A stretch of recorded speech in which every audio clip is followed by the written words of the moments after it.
ঢাকায় শোবিজের জনপ্রিয় অভিনেত্রী নুসরাত ফারিয়া হঠাৎ করেই সংবাদ শিরোনামে, তাও এক হত্যা চেষ্টা মামলার কারণে। গ্রেফতারের পর মঙ্গলবার ঢাকার চিফ মেট্রোপলিটন ম্যাজিস্ট্রেট আদালত নুসরাত ফারিয়ার জামিন মঞ্জুর করেন। রোববার সকালে থাইল্যান্ড যাওয়ার উদ্দেশ্যে শাহজালাল আন্তর্জাতিক বিমানবন্দরে পৌঁছান ফারিয়া, কিন্তু বোর্ডিং পাস নেওয়ার আগেই ইমিগ্রেশন চেকপোস্টে তাকে আটকায় পুলিশ। মামলা ছিল এক গণ অভ্যুত্থান চলাকালে গুলিবিদ্ধ হওয়ার ঘটনার পরিপ্রেক্ষিতে।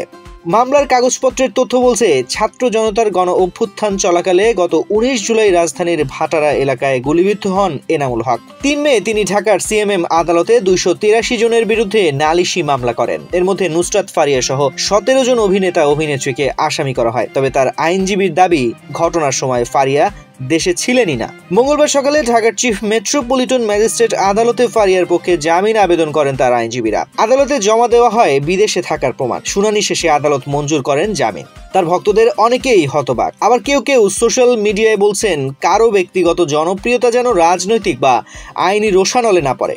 নুসরাত নিজে এখনো আনুষ্ঠানিক কোনো বিবৃতি দেননি।